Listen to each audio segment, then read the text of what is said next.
Okay. So did you guys notice anything when you guys were planning it out? Well, it's probably stuff you've already done and you just weren't even thinking about it, right? A lot of it? No, I don't let him spit really. No. But I will. Spitting is hard. Spitting is a really hard one. We just read Jeannie B. Jones, and now she's in first grade, and he was like, well, why are you opening your lunchbox again, Jeannie B.? She got the perfect idea. She got it on her napkin, and she's like, I can spit on your shoes and I'll really shine them up. He's like, no, thank you, Jeannie B. Put your lunchbox away. That's so cute. The boys really like that, though. That's been so fun for us to read. It's so cute.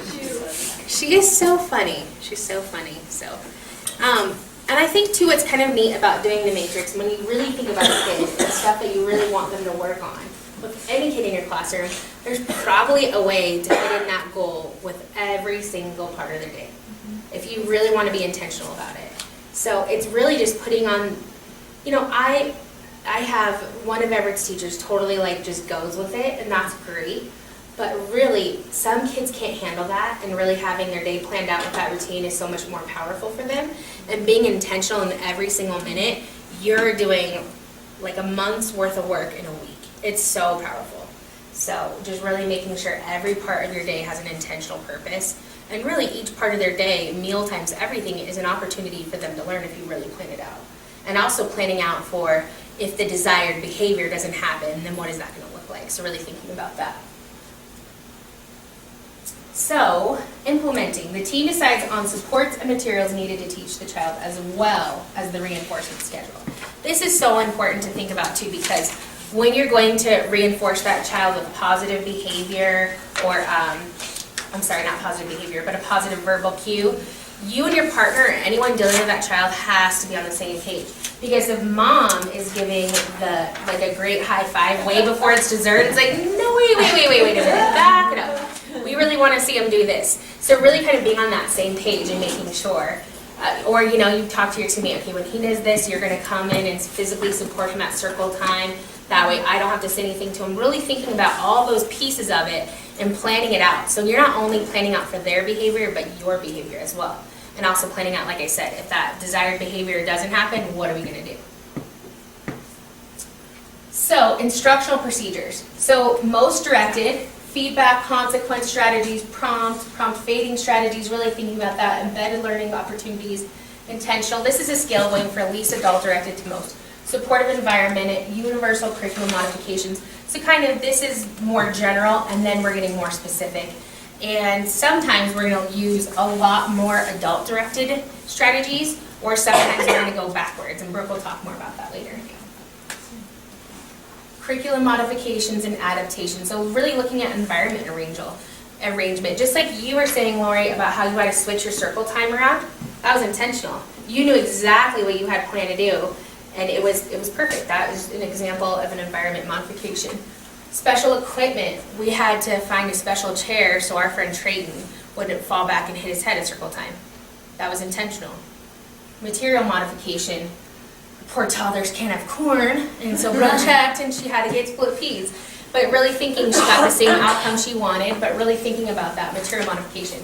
Simplifying an activity. We had that little guy and we wanted him to be able to paint just like everybody else. Now, are we going to expect him to sit at the table for 3 minutes? No. All we expected from him was to do 2 little dabs. 2 little dabs, and that was good for us. That's the level he was at. So really thinking about those kids as individuals, where they're at each level, and what they can do. Child preferences. So if you've got a kid and you really want them to look at you, we call them the flutter kids. They're from here to here to here, and they just want to go. And we're really trying to grab their attention. We'll take their favorite toy and we'll hold it up right next to our eyes. And once they see that we're looking at, I see you, your eyes are blue, and really talking to them and making the eye contact, and we give them the toy. But being so intentional just like that, because we know that they love that toy.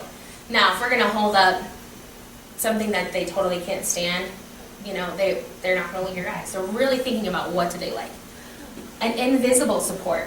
So at the beginning of the year when Brooke and Molly have all their kids come in, the first book they read is These Are My Friends at School. That is the first book we read. That is an invisible support because we're helping all the children, and maybe we'll have one kiddo that's not going to know everyone's names or maybe slow to warm up, but we're not singling them out. That's an invisible support. No one even knows it's happening. Peer support. Lots of times we'll have a kid that will never want to go wash their hands. They're going to go run over here to the center. But they have that favorite friend, maybe they have that connection, and you say, okay, so you have to teach the child, the peer support child, okay, this is what I really need your help. Can you help me do this? And they'll go tap them, you want to come wash hands? They're holding hands, they both wash their hands. That child gets his desired outcome because he's with his buddy. So that's as simple as that. Really thinking about who you can pair them up with. And then adult support. We have to do this all the time, where Molly has to have eyes in the back of her head, she has to make snack and know when to run over and help the kid sit up that's lying back, and really being intentional about when she comes in and how she's going to help them. And sometimes she has to sit with us the whole time in circle. Sometimes she is a lap for some of those kids that really need that. So really thinking about all that. So complete learning trials as a logically occurring or planned, so you have your antecedent, your behavior, your consequence. So really this is what's going to happen right before. And for us, we want this to be the support. So what are we going to do for them? For us, that's putting the toy right next to our eye when we wanted that little girl to look at our eyes. The behavior, she looked at her eyes. Consequence, she got the toy. It's as simple as that. So ABC, really looking at that. And then once we do all three of those, that's called a complete learning trial. So here's another example. So teacher selects Tommy as the kid counter. Let's count your friends. So he touches each friend with a gentle hand or a 1 and counts using 1 to 1. So here they planned it out. You did it right. Wow, you counted all your friends. And if they didn't, do it with me. Touch and count each friend with the child. So we kind of have it planned out with support. Mom looks at baby with a smile and provides a gentle touch. Baby engages with the mom by looking in her eyes, smiling back and cooing. Mom reciprocates by imitating the cooing sound while continuing to smile and hold the baby. So it's as simple as those little things. It's so simple, but it's intentional. Now Brooke's going to talk to you guys. So here's just a few other teaching strategies that you might use when you're embedding the learning opportunities, and we're just going to go through each of these 5 examples. So incidental teaching is different than a teachable moment, but it's something that happens in the course of your playing time with a friend. So you're providing instruction during your typical activities. It promotes the initiation and allows the child the opportunity to respond, and allows the adult to respond spontaneously. It's things like toys that are put up, and the kid asks for the toy, and then you get into the teaching opportunity, and it just comes a little more spontaneously based on the child's interest. It's not necessarily something that you set out as an intentionally structured activity in the day. And we'll get into this a little bit more. So we have a video, but first, some of the things that we can do for incidental teaching is forgetfulness. We can play dumb. We can play really dumb. We could come to the snack table with our hands like goopy from paint and sit down, we're ready to eat. And just, that's waiting for the kids to say, oh, those hands are dirty, you need to wash your hands. So I could reinforce hand washing. I could reinforce a lot of skills just by playing dumb and saying the wrong things. Like when we do our schedule during the day, I can swap something out. I can say, but we're all done with circle time, right? And we're just sitting down for it. And they're like, no, that's not it. Visible but unreachable. This is an example. Putting this car that you know the kid wants right here so they see it, but they can't get to it, so they have to ask you for it. They have to initiate some sort of verbal skill, sign language, some skill that you might be working on for them to ask for the toy. A violation of expectations. Just kind of exactly what it is. You're expecting a certain behavior and you're doing it in, do you have an example? Basically, a violation of expectation, one I can think of is, I'm trying to think of a good one, I've got a bunch of them. Just doing it wrong. It's kind of like Milton. Milton Yeah. kind of violates our expectations all the time. Scream, like maybe screaming at yeah. inappropriate time. Just whatever you've taught as an expectation, you're violating it in terms of what the children know, and they're going to correct you on it or call you out on it. Sabotage was our trivia question. So sabotage is just intentionally setting something up that you know they don't want, or they know is wrong. If somebody, like we do it all the time with our scarves, we have a Wheels on the Bus song that we sing, and if I know that Annie always wants the pink scarf, Now, how did you know? you told me your favorite color was pink. But I want everyone to practice trading, or I really want Annie to practice trading, I might intentionally sabotage the situation and give Penny the pink scarf and give Annie a scarf that I know you'd be willing to trade. So if I know you kind of like blue or green, you don't really care, I'm going to give Annie a blue or green scarf, and then I'm going to give you the pink scarf, and then I'm going to intentionally sabotage that situation so that you have to solve that problem. It would definitely work, definitely. But that's the kind of thing you can do. If somebody always wants, at home, if they always want the Spider-Man cup, and you get down the Batman cup or a princess cup, you're intentionally sabotaging it so they either have to practice some skill of solving the problem, maybe it's a kiddo who just needs words. They just need to be able to start expressing themselves with words. So you're wanting them to say, help please, or a Spider-Man cup, or a different cup, or something. You could be sabotaging it with Play-Doh. You could intentionally hand them the Play-Doh container completely closed, and you know that your little 18-month-olds cannot open that container, but maybe they have a goal to ask for help, and you're wanting them to practice saying, help please. So you intentionally give it to them that way so they have to say something to you. So that's sabotaging. It's a really awesome tool. I use it. Piece by piece is the video we're going to watch, but it's the same thing where you're slowing something down. And a lot of this can be where kids are having to ask for something, ask for help, ask a peer, ask an adult, use a social skill that you just taught. There's a lot of ways you can do it, but essentially you're making everything slow down where they have to ask you one at a time. So instead of setting out the whole puzzle, you're going to hold back the pieces and make that kiddo request one at a time. I want the turtle. Here you go. I want the octopus. Or whatever is their capability of where you're trying to help them. We can go ahead and watch. Well, let's do this one.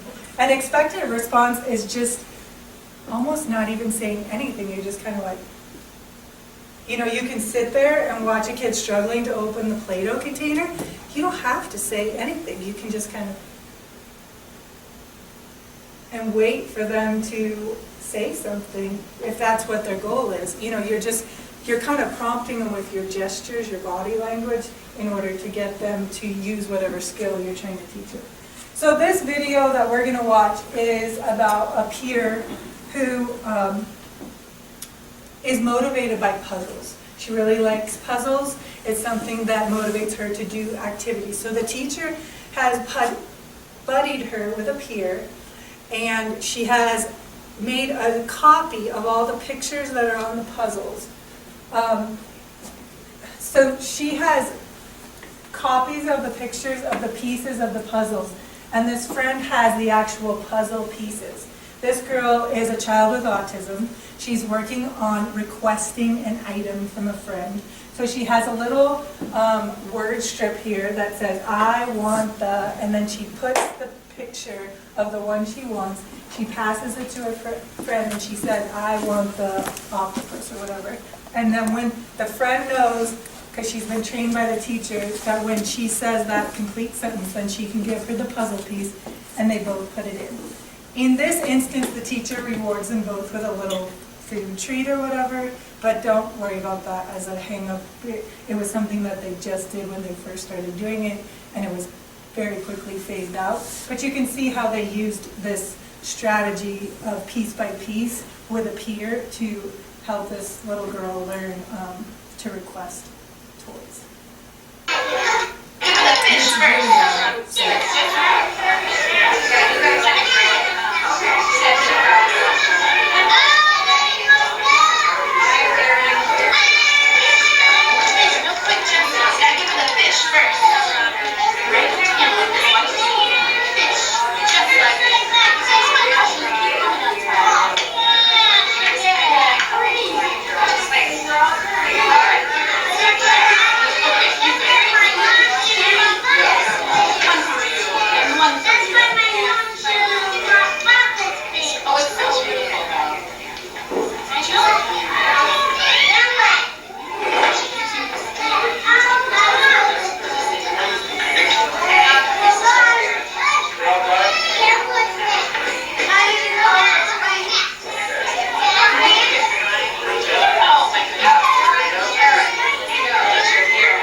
figured out why I still love St. Patrick's Day. It's St. Patrick's Day, yeah, So you can see that they were trying to get that child, that was really loud. Really loud. Made me feel better. But did you notice any other strategies that were being embedded in that opportunity? The other little girl thing, making sure it was putting in her Yes. hand, so. So that was another thing that she was embedding in that opportunity for the typical peer who was handing her the things. She really wanted her to not just throw the toy over to her or set it down. And that's just a skill that we teach all of our kids, is to give it straight to the person's hands. So she was embedding that opportunity for her to practice handing the toy appropriately to a friend. So really, it was a mutual learning opportunity. Obviously, it was mostly directed for the little girl who was using the puzzles, but she wove in another teaching opportunity for the other little girl. Another thing to think about too with that video, if there was so much patience from her because she was so motivated by puzzles. If it was anything else, she would have never sat there that long. That's how much she loves puzzles. So really, that's why it's so highly motivating for these kids, because you're choosing something that they absolutely love. So part of incidental teaching is including that time delay piece. So you're asking a kid to do something like put your plate in the trash can. And then you're just waiting. You're waiting 5 seconds. That's a long time, longer than I think people typically realize that they're not giving kids.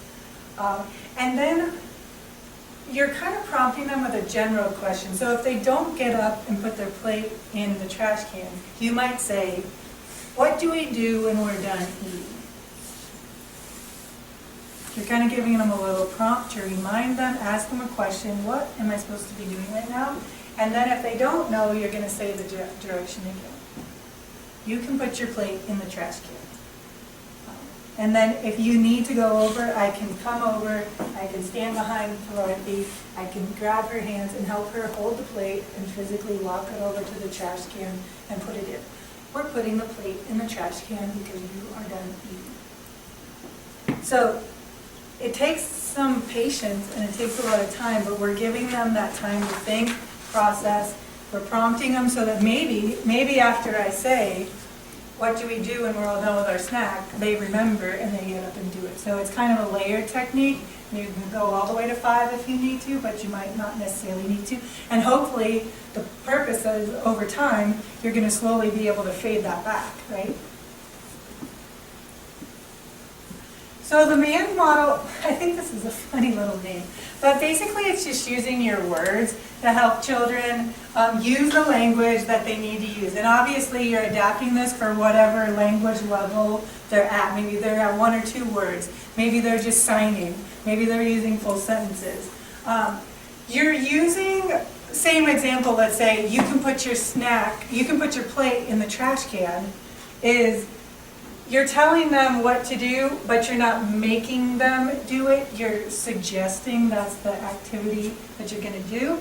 And your goal is to help kids understand the directions in the context in which the situation is. So maybe it's something about blocks, and we can ask a friend if we can knock down their block tower or something like that. So you're prompting them with an idea, and then you're feeding them the words. So then you might say, the friend can say, please wait. And maybe that's what you wanted to say. Please wait. So you can say to them, Dee Dee, you can say, please wait, to your friend so they don't knock down your tower. So you're feeding them the words in the contextual situation, but you're not making them say it. Does that make sense? Mm-hmm. So it's more of a suggestion, but you're feeding them that language that you want them to use. And it's, for the littler guys, it might just be one word. It might be help or stop or, you're suggesting that somebody's not looking at them. So you can say, they're not looking at you. You can tap them on the shoulder. And it could be an action so that they walk up and say, tap, tap, tap. You're just setting up that scenario for them and showing them the right words to use in that situation. So prompting is any procedure that helps a kiddo learn a specific skill. You often use it in conjunction with other evidence-based procedures, but I can show you an example of what we use in our class for prompting. So an embedded learning opportunity in our classroom is waiting hands. It's something we practice all the time, playtime, snack time. I mean, any time in classroom, waiting hands are an expectation, but we have to give them opportunities to practice it. So when we have animals in our songs that they can take out and pass out, the reason that these are intentionally Velcroed on for a peer to come get them and hand them out is so that I can say, Vanessa is going to pass out a monkey to a friend. She's looking for a friend with waiting hands. So I'm prompting you right now. I'm telling you what behavior you need to have in order to accomplish that activity. So guess who?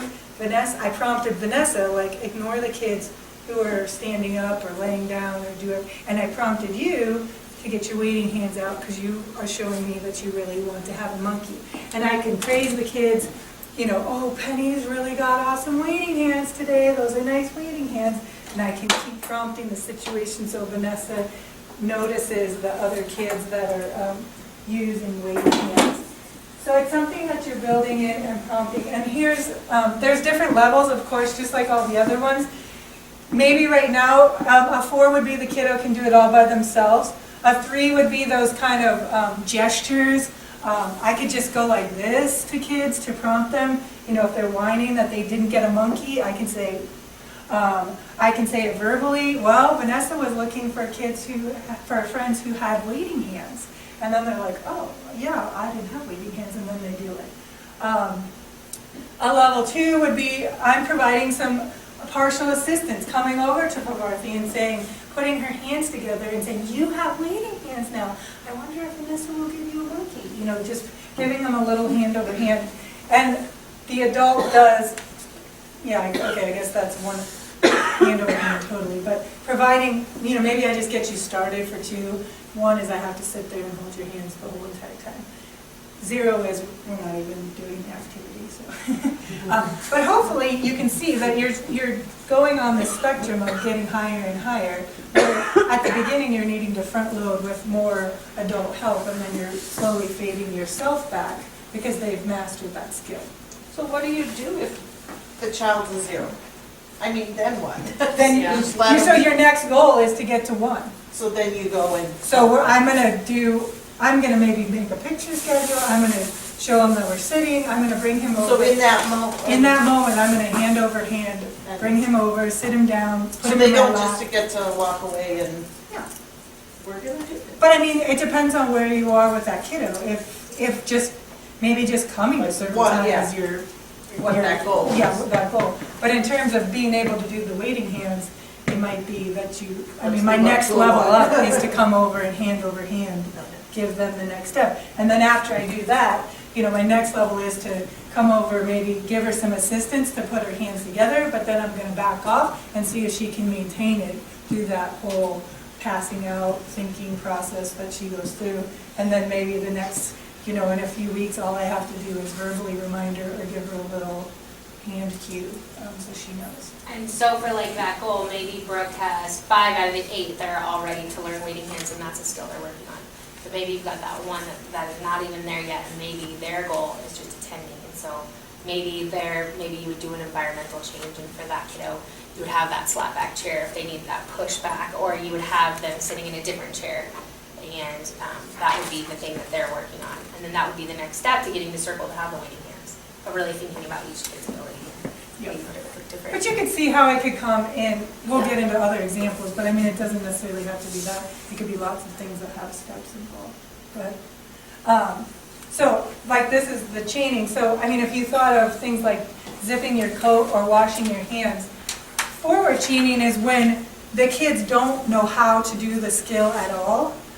Say it's zippering their coat. So you need to give the most assistance at the front end, and then you can fade it out because they can figure it out and go from there. So you might have to help them get their arms in the holes, you might have to get the zipper, started, and then once it's pulled up or pulled up halfway, you can start fading it out because they can pull it up the rest of the way. So it's generally a skill that they need help learning how to do. So waving hands, same thing. I mean, it can be something where it's a lot of intensive work at the beginning and then you're starting to fade it out. The least to most is the opposite. Least to most means the kids actually know how to do the skill, but for whatever reason, they're just not doing it. So they want somebody else to do it, or Yeah, it can be lots of reasons. Just for whatever reason, they're just refusing to do it. So in this case, they know how to do it, so you're gonna give them the least, like say with washing hands or even putting on the coat. They already know how to wash their hands and they know the steps, so you're gonna do as little as possible in the beginning to see where they're gonna go and where they're gonna get stuck. So are they gonna get their hands wet and then just try to walk away without putting some soap on? So then that's where you're gonna come in and say, oh, we're gonna put some soap on, and then you're gonna start escalating your help because they're not able to finish the sequence of activities. Does that make sense? Mm-hmm. Whoa. So this is just some more examples of the, I don't know why it's doing that. it wants me to be done. It does. This one. So for least to most, like you can see, it's independent. We're going to let them do whatever they can, as much as they can by themselves. Then we're going to join in and maybe do some prompts. Maybe for that hand washing sequence, we might say, oh, I forgot the soap. Or where's the soap? We need to put soap on. Some kind of prompt. Then see if they put the soap on. If they don't put the soap on, then that's when we're going to get controlling. We're going to get a little more active. We're going to come in hand and help them wash their hands. All right, let's see what does it. Oh. You can just use the space. It wants ice cream. That's what I was doing. And this is it again. Just thinking about what's that target behavior. What do you want them to learn? And planning around that. Then you're going to give them the stimulus. You're going to have a sequence that they need to follow. And you're going to try to fade these prompts out over time. The intent of all these learning opportunities is they're just temporary. They're just temporary until the kids master that skill. And we're constantly backing away. We're not staying in that mode where we're hovering over kids and hand over handing them all the time. That's not our goal. Our goal is to make them as independent as possible. And then that monitoring piece, does little Johnny know how to wash his hands now? Can we send him to the bathroom and he can do it all the time, all by himself? Where is he at and what do we need to reinforce or support him with? All right, let's see. Oh. It's keeping everyone awake. This is just the difference between a discrete skill and a change skill. These are just individual skills. It's a one-time thing. Putting a block inside a box. Pushing a truck from here to there. It's just one thing, you do it, you're done. Chaining is that sequencing thing where there's lots of steps like washing your hands or playing in some sequence or going through our monkeys that we sing the song. It's steps and they need to understand the steps in order to be successful in doing it. So it might be that you have kids that can do the first part of the sequence, but they can't do the middle or they can't do the end.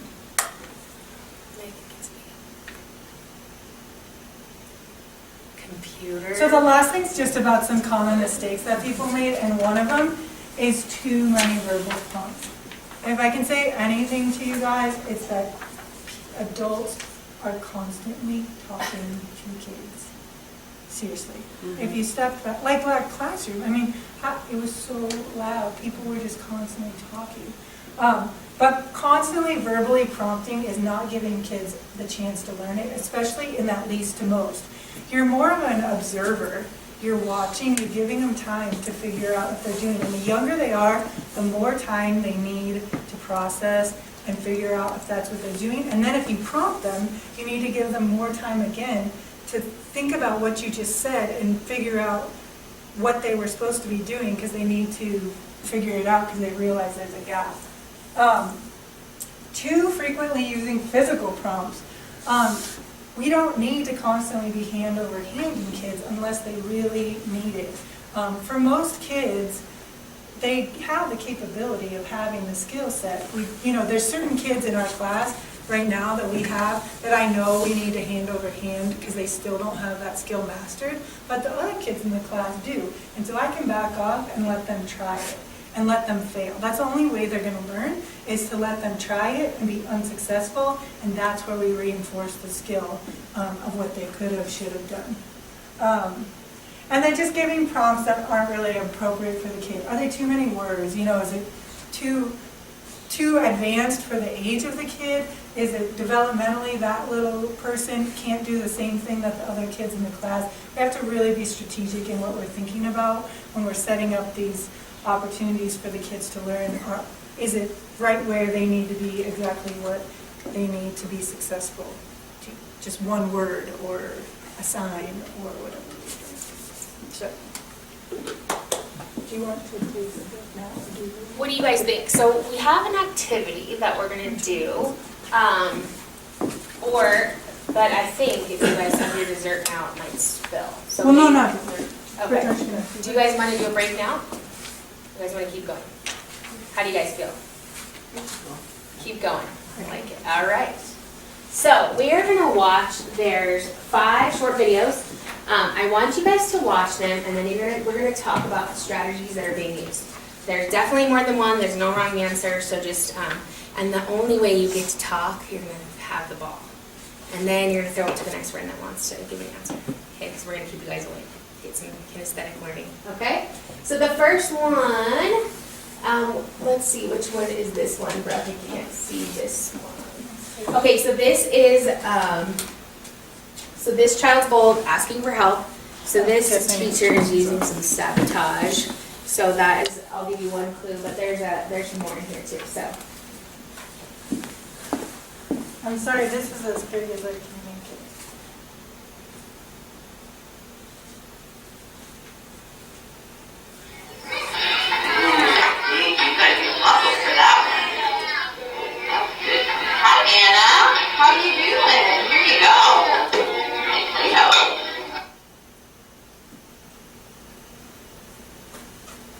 here's your cue.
So, obviously strategy is asking for help, but what other embedded learning opportunity could be in there? Using, like, are you asking like using your... Ready, Penny, ready? Like using your manners? Yeah, right, manners, that could be definitely one. Just like teaching her how to use her manners. Definitely. Because she didn't just do it. Nope, exactly. Eye contact maybe? Eye contact, that's a great one, yep.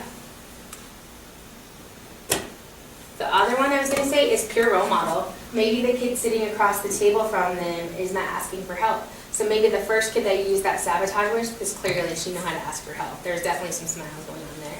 So being kind of intentional in who you're doing it for, maybe they kind of show the rest of the kids how to do it. So.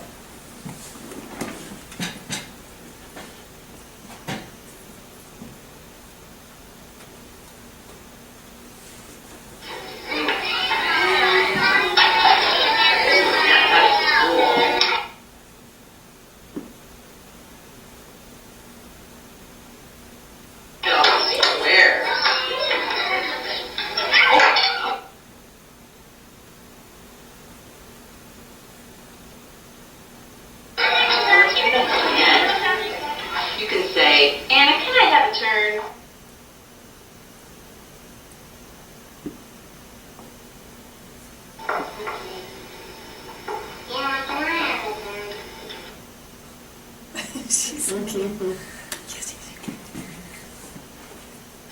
that's the way to do it.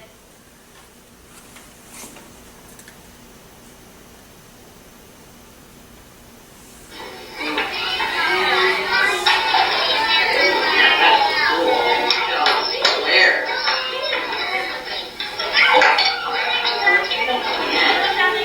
You could say, Anna, can I have a turn? Oh, that's the way to do it. Hey, Francesca. Thank you.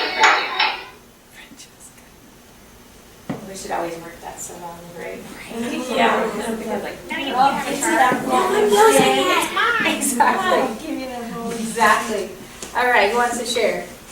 All right, Anna ladies. could tell her no, I had it first. Right, exactly, right? Maybe that one kid's flexibility, and so maybe we set it up where we know Anna will say no, and then maybe you're teaching them flexibility. Pavarthi? And once the child requested, the teacher gave a positive reinforcement. She ensured that the child repeats the action by telling her that's great, that's a good, you did a good job. Exactly. Good job, Pavarthi. Anyone else? Come on, Molly's ball matches your shirt. It's so fun. Oh! Are you cueing Molly to No.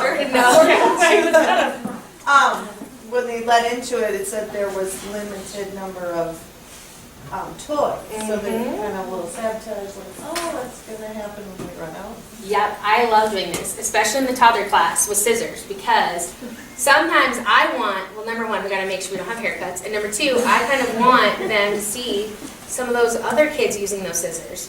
And two, sometimes if you guys have 4 kids at the table and 4 pairs of scissors, the kids are gonna get frustrated as they're cutting, and then they're gonna get up and walking away. So only putting out 2, thumbs up to the sky, and really helping them with that grasp and showing them that is a great opportunity for them to observe each other and then talk about, oh, she needs scissors too. So we do that one a lot. And that was an example also of that manned modeling where it was in the context of that play situation. She prompted her with the word she could say, and then she repeated it back. So she was just saying, you can say this.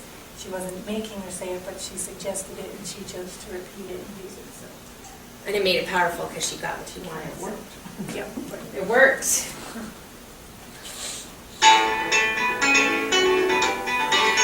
This video clip shows a speech therapist working with a boy in a child care setting. She encourages the child to use his words by withholding access to the desired toys and models communication using signs and a picture board. Okay. Oh,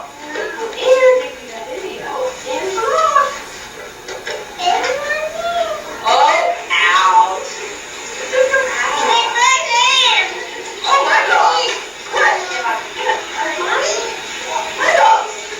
You want a dog? You want a dog? You want a dog? What do you want, son? Do you want people or blocks? Blocks. Yes, right.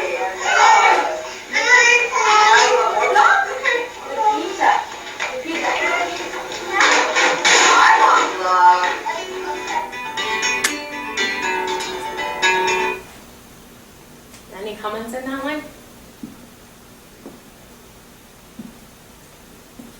Come on, Annie. No. What did you guys think about her prompts?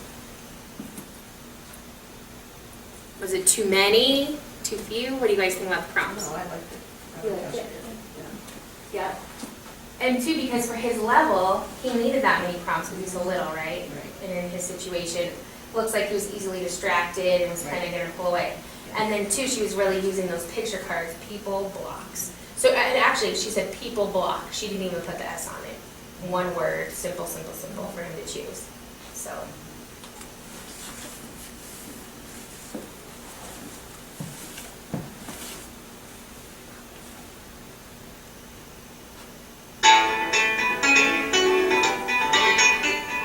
This video clip shows an occupational therapist working with a boy with autism in a preschool classroom. The therapist has created a template to assist the child in building a garage with blocks. And since we're already using visual supports to give him some options for activities, I thought maybe also offering him some visual supports for the actual building process would be helpful. I think you're exactly right. All right, can you put them on here? Right on top of there. There you go. At one of the team meetings, we actually talked through my idea of just making him some little maps that would facilitate his building. And so the teacher and I had talked about this and agreed that maybe this was a good idea to try. So I went ahead and made the maps of things that he already had choices for on his visual supports for actually choosing something to build, and I was trying to be congruent with that.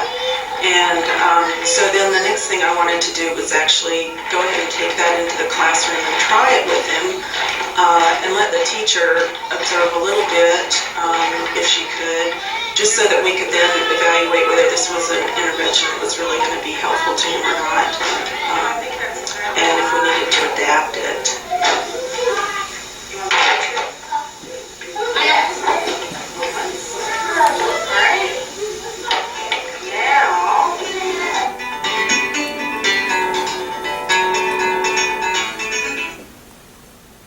What do you guys think about that one? I just thought it was interesting. Oh, wait, ready? Sorry. I don't know if this was a prompt or anything, but it was funny. Because here's some orange because all the reds are gone, because all of your friends just took them. Right? Yeah. Yeah. Maybe flexibility, right? Yeah, That is- we'll use yes. orange instead. Exactly. At first I thought they were trying to help him and hand it to him, but that didn't. No, but right, but then you could tie that piece in, pull those friendship skills in there, right?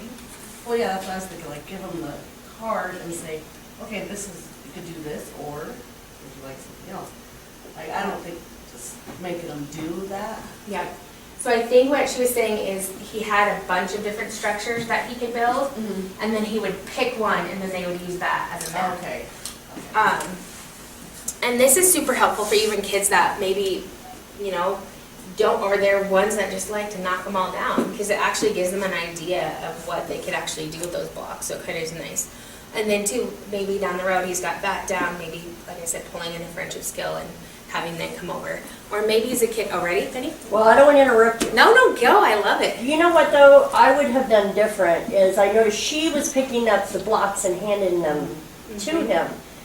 But to me, I don't do that necessarily in my home daycare. If they want to build something, I help them, like, you know, encourage them, but they have to figure out which block goes where. Yeah. And I think she probably should have done that because she was doing the work for him Yeah. instead of him figuring out, I need to get that block and put it on this paper. Yep. And then what's, sorry. no, you're good. And then that's what's so great about it. Oh yeah, ready? I I love it. You guys can throw it to each other too. See if you can knock each other's water bottles. No, I'm going off of that. I will build myself, I will build what I want, and then they'll start building, oh, well, hey, let's see what they're, you know, with her, Yeah. you know, try to build theirs the way they want it, but Yeah. trying to do what I do. And I do that too, Dee Dee, and that's why that took me to that, because, you know, I'll have Alexa, who's 3, and she'll say, I want a pink house. Well, then you better find the pink blocks. Yeah. You better build your pink house, because I won't even stir the bucket. You know, it's like you have to figure that out. And that's where it comes down to really knowing those kids and like what they need. Everett was so not, they have half the room hardwood floors and the other half is carpet. And we do blocks, but if his fell over during the building stage, he'd get so frustrated he'd walk away and he'd never come back. And so I would start, then one of those things that it's just an intentional teaching thing, but I would start building and I'd intentionally knock mine over on accident and say, oh, I'll have to build it again, for him to just see that, okay, it's inappropriate for me to freak out and run to the office and start crying my eyes out and not come back, but that, okay, we'll just try it again, and that perseverance piece. So really knowing each of your kids and knowing, okay, this is what they're gonna need, so. I like the map though, I like the idea Yeah. of the map. Especially too for those kids that are afraid to fail and maybe they want a good idea but they're not quite sure how to do it. Maybe that's where that map would come in And they handy. have more than one, you know, Yeah, so that exactly. they have a choice. Yep, exactly. It's possible too that with that specific activity, he was just working on building the structure. Because I've found that when I do activities, if I put too many like things in place, like, oh, let's work on this, and then we'll work on this. And, you know, there's a lot of different opportunities, but if I don't pick one, it can be really challenging. So it might be that. It was that one skill that Yeah, they were really that she, working on. if she that had let him activity. find it himself and he couldn't find it, he would have got frustrated, and then he wouldn't be able to focus on And that skill, and then, you know. Didn't she tie into, like, they had diagrams for other things that he was Yes. familiar with? Yes. So this was taking it to another step to the block area. Exactly. And two, and that's exactly it, is where that comes helpful too, is we weren't in that planning meeting, so we don't know what their intentions were. So we're coming back and really thinking about, okay, this is my idea for this, and being super intentional about it. It makes it way more powerful and meaningful. And then you can really hone in on those certain skills. So that's why today, when you guys came in, and right away you're like, wait, these tables are like that. It was Brooke's idea, but I was like, let's throw a ball around tonight because we needed some kinesthetic in it there. And she's like, oh, we could do it like this. And so we intentionally planned for it to be like this. We could toss you guys the ball. So, I mean, that's obviously with you guys, but it can get way more specific. I don't think that you guys need to work on that skill. We're just letting you know. We've seen your arms. You guys are buff.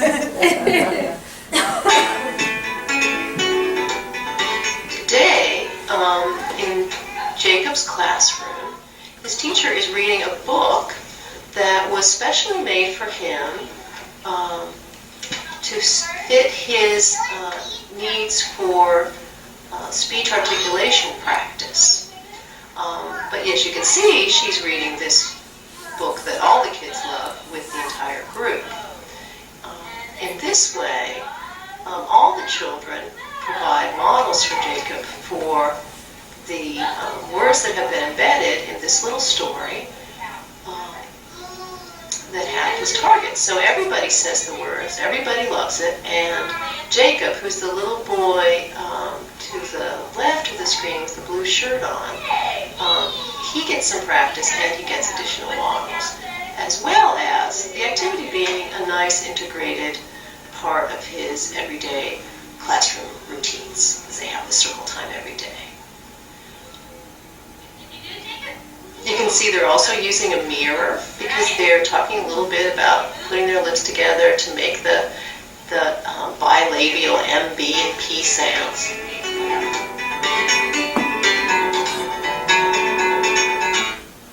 They're so cute.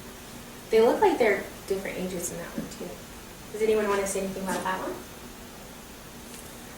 Yeah, look at you guys. I was gonna say, I love how they use all the kids to teach the skill and for them as models. I just think that sometimes we forget that about using the kids that have it as a strength. Yeah, exactly, right? I like how they use the mirror to sound. That just really gave me a great idea because my grandson, Myron, he gets words mixed up. But it's not the word. He knows what he's saying. It's the sound. Mm-hmm. So I'm like, you know what? I'm going to put him in front of the mirror. Great idea. And don't they love looking at themselves? Oh, yes. Anyone else?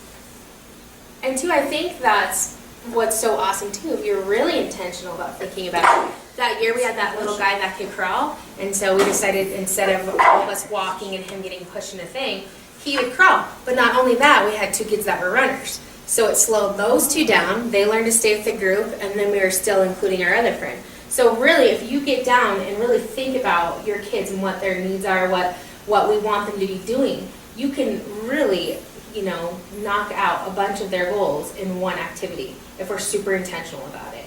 So that's where it's kind of just changing your thinking. Do you guys break so you guys are good? I'm going to run to the bathroom. I like it. Let's take a bathroom break. So let's come back in like 5 minutes. So Mom, so you're showing, do you want to Game of Thrones first? Yes. Okay, would you love that? Have you ever seen The Killing?